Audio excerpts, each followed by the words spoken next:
তো আবারও চলে আসলাম মাছের ভিডিও নিয়ে। তো আজকে আপনাদের দেখাবো বিশাল বিশাল বড় বড় বিভিন্ন ধরনের মাছ। আজকে আমি আমার পিছনে দেখতেছেন বিশাল বড় একটা খামার। এই খামারের মধ্যেই সারা বছর মাছ চাষ করে। দেখুন কত মাছ ধরা পড়েছে। সকাল থেকে 12টা পর্যন্ত খেওয়াইয়া দেখেন অবস্থা মাছের, কি বিশাল সাইজের মাছ। কার্পু মাছ, তেলাপিয়া মাছ দেখুন, দেখলে মনে চায় কিনতাম, কিন্তু আমি কিনতে যাই নাই, দেখতে গেছি। দেখুন অসংখ্য তেলাপিয়া মাছ, দেখেন শত শত মাছ। এই যে এটাই হচ্ছে এই খামার, বিশাল বড় একটা খামার দাসেরকান্দি গ্রামের। দেখুন তরতাজা মাছ কিভাবে লাফাচ্ছে জাল দিয়ে, জালের মধ্যে এই মাছগুলো এই রাইখা রাইখা জমাইছে। তারপরে এখন এই যে এই দিয়া মনে করেন নিয়ে যাইব আরো। তো যে একটু সামনেই ট্রাক আছে, এই ট্রাকের মধ্যে নিয়ে তারপরে ট্রাকে চলে যাবে আড়তে। তো দেখুন অসম্ভব মাছ, প্রচুর মাছ ধরা পড়ছে। 5 থেকে 6 জন কাজ করতেছে এখানে।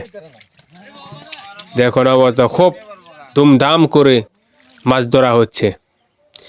এই যে আরো খামার আছে এখানে। এই গ্রামে আসলে খামারে ভরপুর। এই দাসেরকান্দি গ্রামের আশেপাশে যেখানেই যান আপনারা, প্রচুর খামার আপনারা দেখতে পারবেন। তো দেখেন মাছের খেলামেলা, বিভিন্ন জাতের মাছ। আর এই নৌকা দিয়ে মাছগুলো নিয়ে আসে তারা। দেখুন অবস্থা, তারা কিন্তু এখানে কাজ করে 800-1000 টাকা রোজে। 5 থেকে 6 জনে কাজ করে। মাঝে মাঝে রাত্র কাজ করতে হয়, রাত্রে মাছ ধরে। এই যে দেখেন এখন তারা এই বাঁশের দিয়ে সরাসরি চলে যাবে একদম ট্রাকের মধ্যে। এই যে এই গ্রামের কিছু খামার দেখাইলাম আপনাদের। দেখুন কত সুন্দর সুন্দর মাছ লাফাচ্ছে। মাঝে মধ্যে আবার লাল কালারও দেখা যায় মাছগুলো। বিশেষ করে তেলাপিয়া মাছগুলো একটু বেশি এখানে, কারণ তেলাপিয়া মাছের চাহিদা আছে, স্বাদও ভালো, প্রচুর ভিটামিন সমৃদ্ধ। দেখেন মাছ ধরতে কিন্তু খুবই কষ্ট। আমরা যে মাছ এত সহজেই বাজারে পাই, এই বাজারে আসতে কিন্তু অনেক কষ্ট করতে হয়।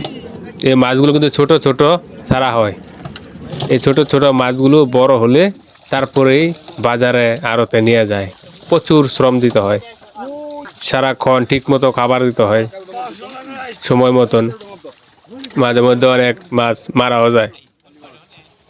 তো দেখুন অবস্থা, শীতের মধ্যে কিভাবে খাটাখাটি করতেছে। এই যে দেখুন প্রতিটা মাছ জীবিত, প্রচুর মাছ ফরমালিন মুক্ত। এই মাছ খাইলেই মনে করেন অনেক স্বাদ পাইবেন, যেহেতু এই মাছগুলো ফরমালিন মুক্ত। ধন্যবাদ।